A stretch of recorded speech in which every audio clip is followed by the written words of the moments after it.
Hi, I'm Amelia Rose Earhart, around-the-world pilot, journalist, and professional speaker. I recently had the chance to sit down with CEO, author, and mother, Lisa Reinicke, and this is the type of woman who can absolutely do it all. After meeting her, I left feeling empowered and inspired, and I've got a pretty good feeling that after hearing her story, you'll feel exactly the same way. So, Lisa, we're here at your offices. Your team with AWN, they're all in the back working right now. What's it feel like to be telling your story knowing that your whole team is back there working away? You know, last night was a really hard night. They worked really late for the end of the month, and just knowing that they're out there and they're taking care of things so that I can be here to talk to you is a good feeling.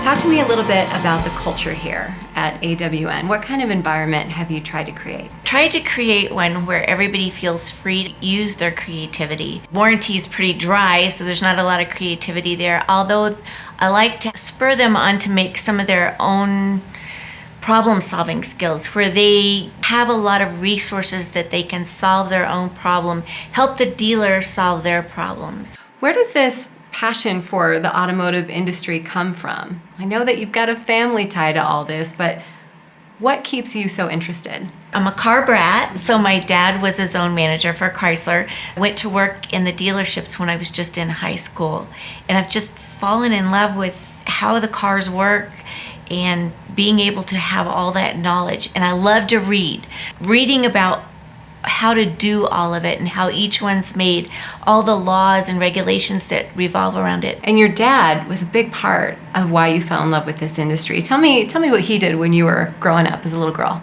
Growing up as a little girl, he was always invested in me. When I started in the industry, when I was in high school, I can remember I called him one time on how to do something, and he said, "On what page of the manual are you on?" And I couldn't tell him, and I was very unprepared, and so he just hung up on me. So I learned early on that I needed to find out the information for myself, because if he told me, it may not be right, and I fostered that throughout the company. Sometimes they'll ask me a question, I'll say, "But you need to go look it up." So you're managing over 150 employees, and you take the time to make them all feel special, holidays, birthdays, anniversaries. If you do that for your employees, how do you treat your clients? Our clients are our partners, and they also become family on the administrator level. So can I sing you the song of... Yes. Well, this is about the employee and the client. There was a song a long time ago, "It's Joe Albertson's supermarket, but the produce department is mine." So I like to sing that to everybody that's coming in, and that's how we want the administrator to treat their clients. It is their client that we want them to take pride in, to make those relationships. We want the client to look at them like they are their person that is there for them. Mm-hmm. You've got a ton of energy. You're obviously invested in AWN and knowing all of your employees and their personal issues and their training, and it sounds like from the top to the bottom. When you're not here at the office, how do you typically spend your time? When I'm not here at the office, I try to get in and exercise a little bit every day, and also I love to take in a hike if I can. And then I go to work on doing the books and trying to get those settled and do some new writing, do some new blogs, something that's been on my mind. So you've written 3 different children's books, and David's Christmas Wish.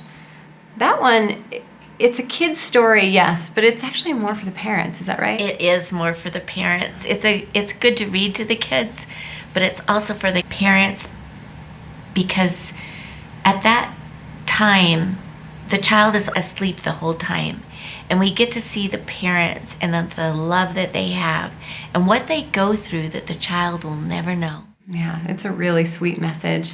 Do your employees know that you've written these books? Do you share that side of yourself with them? I do, and a lot of them go, "When's the new one coming out?" Oh. So they like to get them for their children, which is nice. Mm-hmm.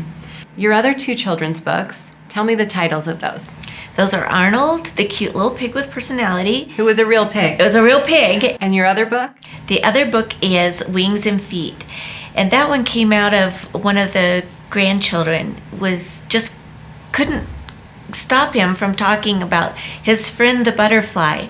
It wasn't what I intended to write, but the book came out very much about our differences and how we should address somebody with differences and how we can get along, what we're going to miss out on if we don't make friendships with those people who are different. So the proceeds from your books, which you've self-published, you've sold yourself, what do the proceeds go to? The proceeds go to whatever fundraiser that we're working on at the time. So I like to do a lot of community fundraisers because a little bit of that money can go a long way in those small communities. I also like to use them for Mercy Ships and Mercy Project. We sent a lot of the books overseas to Mercy Projects, to the children who are rescued out of slavery. Now that you've got your 3 children's books published, you're working on your novel. What's next? What else are you going to tackle on? You're a bit of a superwoman.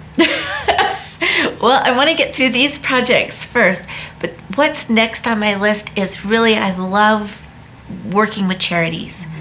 I love seeing what people can do to help others, and that makes my life feel like it's more complete if I can help someone. So I'm hoping that I can get a little bit more involved in that. So, Lisa, 2 things that really stick out to me are you've been married for 39 years. You've been running AWN for 31 years. In today's day and age, people start and give up on ideas, marriages, business, starting a book, all the time. What is it about your personality, or where do you find the strength to keep going with these things that are notoriously difficult to maintain? It really is about the people that are around you. It's nothing that you can do on your own. You have to have the people that can help you, that are your support group. Depend on them and trust them.